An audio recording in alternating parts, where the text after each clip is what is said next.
I read somewhere that mathematicians can turn a sphere inside out. Yes, that's true. What's the big deal? Just poke a hole in it and pull it through. Sure, but the point is to do it without making a hole. But then it seems impossible. You're right. You cannot do it with an ordinary sphere, like a basketball.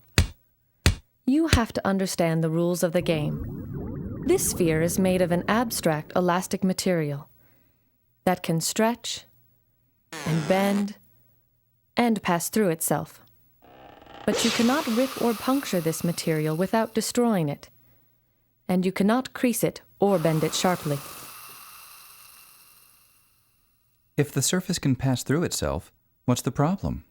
Do you think allowing self-intersections makes it easy? Try it.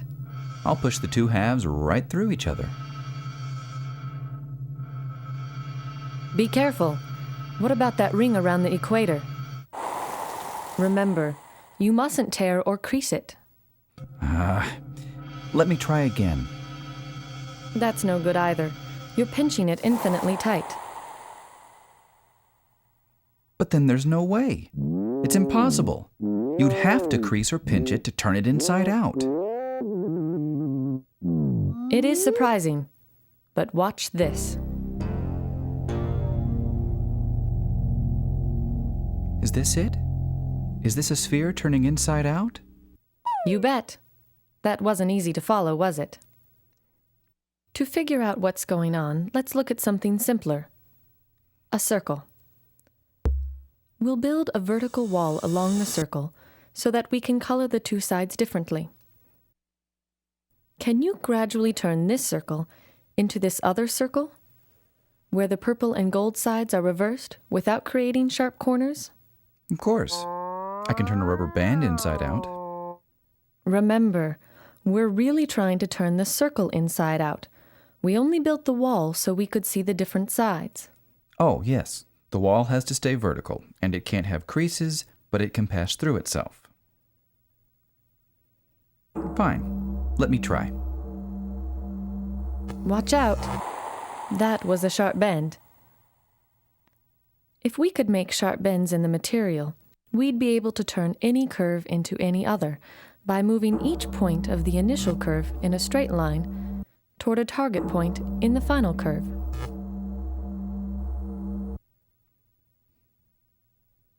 But I can avoid corners altogether by making a loop smaller and smaller. That's an interesting idea, but pulling a loop tight is not really a gradual change. It's like having a corner in disguise. So it's against the rules. Well, if you can't have corners, and you can't pull loops tight, I think it's impossible to turn the circle inside out. Yes, you're right. Wait a minute. Am I supposed to believe that you can turn a sphere inside out, but not a circle? Yes. There is something fundamental about curves that would have to change if you were to turn a circle inside out, and that something cannot change under our allowed motions. And what's that?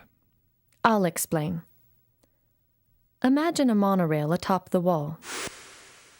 Now, the rule about monorail traffic is that the car only travels forward and it always keeps the purple wall on its right.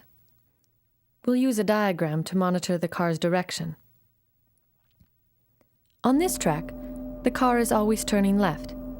As it goes around the circle once, it makes one full turn toward the left. On a more complicated track, the car might sometimes be turning left and sometimes right. But the net amount of turning after one complete circuit is always some number of full turns in one direction or the other. The number of full turns it makes toward the left is called the curve's turning number.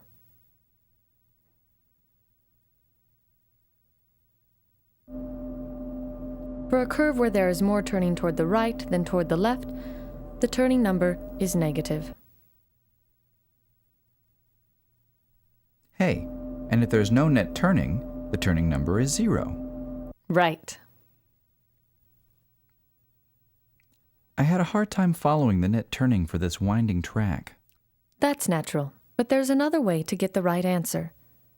Find the spots where you're traveling in a particular direction, like due east. Let's see. Since we're looking from the south, that would be wherever the monorail is going toward our right, where we see the purple wall face on. Exactly. At some of these points, the track is curving away from us. Viewed from here, it looks like a smile. At these places, the car would be turning left. At others, the track looks like a frown. Curving toward us, at these points, the car would be turning right. The net number of full turns increases when the car passes a smile and decreases when it passes a frown. Starting at 0. 1, 2, 3, 4, 3, 2, and we finish with 3. The turning number is the number of smiles minus the number of frowns. I see. The turning number measures happiness. If you insist. Now, the nice thing about the turning number is that it remains the same when a curve changes according to our rules. Frowns and smiles can appear or disappear, but only in pairs that balance out. The number of smiles minus the number of frowns never changes. So a curve can only turn into another curve with the same turning number. Right. The turning number is the fundamental property I mentioned before. Now, what's the turning number for the two circles? This one has 1 smile and no frowns, so the turning number is 1. And if the gold is outside, 1 frown and no smiles, minus 1. It makes sense. On one curve, you're turning left all the time. On the other, it's the opposite. Good. So the reason you cannot turn a circle inside out is that would change the turning number. But wait, doesn't the same argument prove that you can't turn a sphere inside out? This sphere has a 3-dimensional smile, and this one has a 3-dimensional frown. So they have different turning numbers. Not quite. Your analogy is good, but to make it complete, we must look at a general surface and consider all the points where it is horizontal and gold is on top. We'll draw horizontal stripes to make these points easier to locate. Smiles are like bowls, curving up. Frowns are like domes, curving down. But there are other points where the surface is horizontal that are neither bowls nor domes. They are saddles and look like smiles from one direction and frowns from another. Near a bowl or a dome, the horizontal stripes form rings. Near a saddle, they form an X. But how does that change anything? Spheres don't have saddles.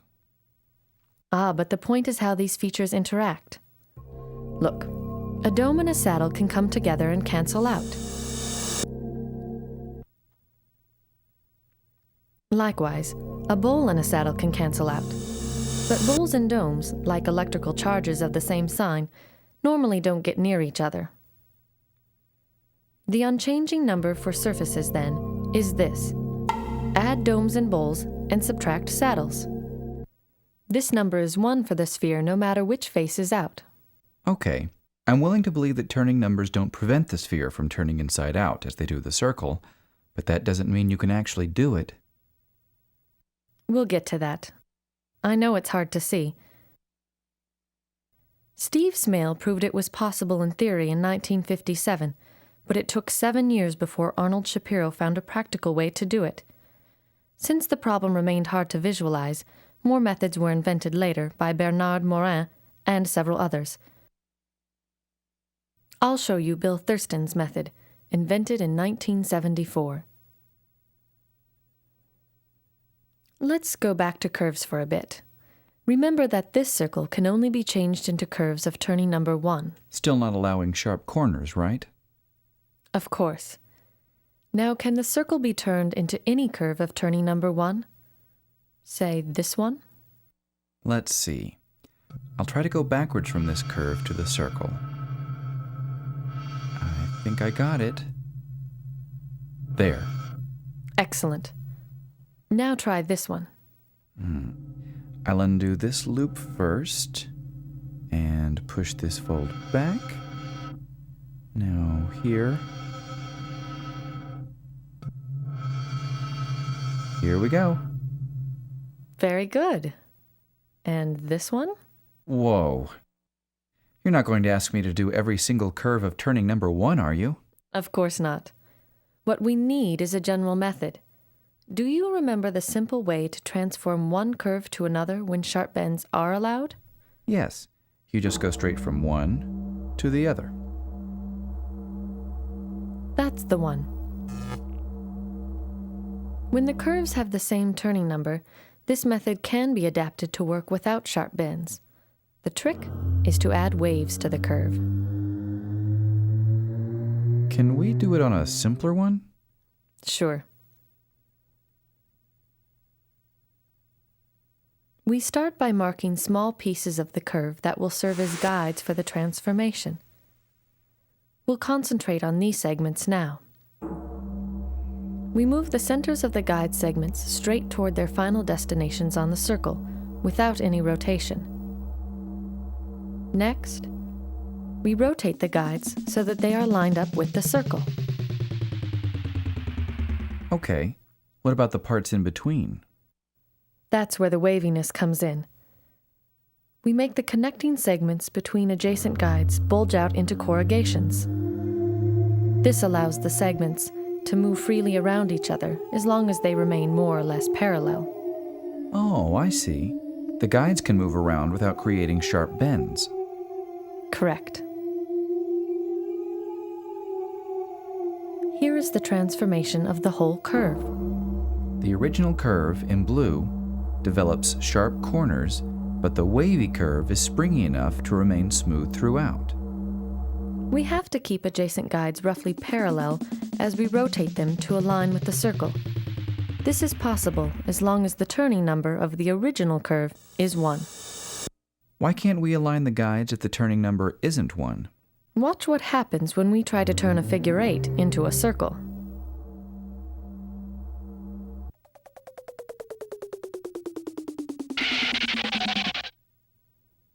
And here, both the initial and final curve have turning number 0. Using this method, or others, you can always transform one curve into another with the same turning number. This is called the Whitney-Graustein theorem.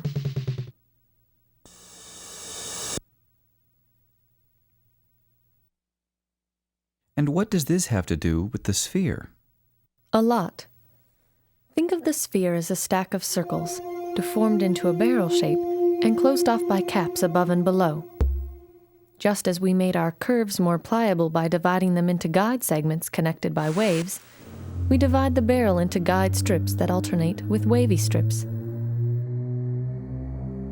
The waviness dies out at the top and bottom, so as to match the caps. This is going to get complicated. Then, for now, let's look at a single guide strip along with the caps. Start by pushing the two caps past each other. Before, when I pushed the poles through, it made a crease. Stop before the crease, when the guide has a loop in the middle. Now we turn the two caps in opposite directions, because we want to convert the loop in the middle to twisting at the ends. Oh, I know. It's like a belt. If you put a loop in the middle and pull the ends tight, the loop turns into twisting. Right. Then you can straighten out the belt by turning each end half a turn in opposite directions. To finish the eversion, we just need to push the middle of the guide strip back through the center of the sphere. Can I see how two guide strips interact? Sure. You can see that there are two places where the strips intersect near the central axis. And the gold sides that started facing out are now facing in. Here is the whole process with all the guides. The polar caps just move up and down and then rotate into place. Ah, that's why they don't require any springiness. Exactly. Now let's look at two guides and the corrugation between them, from a pole to the equator. This chunk is the fundamental building block of the eversion. The whole sphere is made from 16 rotated copies of this piece. That looks pretty complicated. Yes, but the corrugation is just following the twisting of the guide strips that you saw before. Can I see that from pole to pole? Yes. The corrugation provides flexibility between the guides so that their motion does not create any pinches or creases, just like the waves in the curve that we saw before. Let me see the whole thing. We corrugate the connecting strips between the guides and push the caps past each other. We twist the caps to undo the middle loops and push the equator across the sphere. Finally, we uncorrugate. I still don't understand. Is there some other way to look at this? Okay, we'll divide the sphere into thin horizontal ribbons. We'll look at one ribbon at a time. You can see the North Pole push down into the south. A ribbon near the pole is rather tame. The guide segments keep their position relative to one another, and the corrugations never get very deep.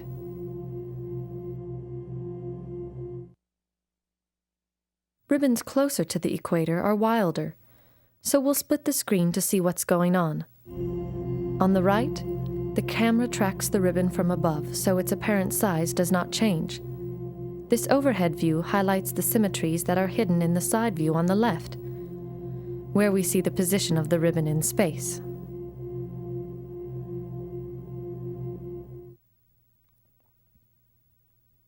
At the equator, the ribbon just twists and doesn't move up or down. Wait a minute. This ribbon looks just like the wall under the monorail, and it's turning inside out. You had finally convinced me that that was impossible. I'll play that again. Remember that our walls represented circles and had to stay vertical. But here the ribbon can twist around in space because it's part of a sphere. Another way to understand the eversion is to progressively build up the surface of the sphere at a few important stages. This is the corrugation phase. Now we've just pushed the caps through each other.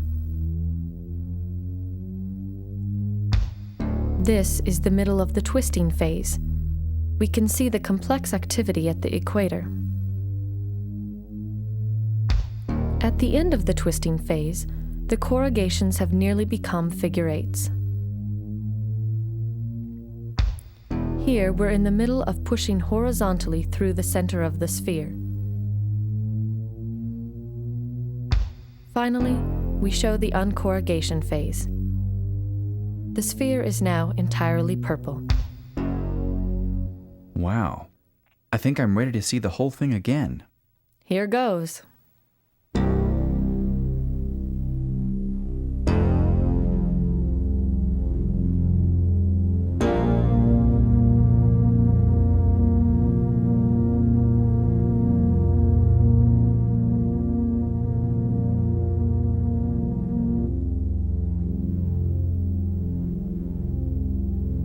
You were right.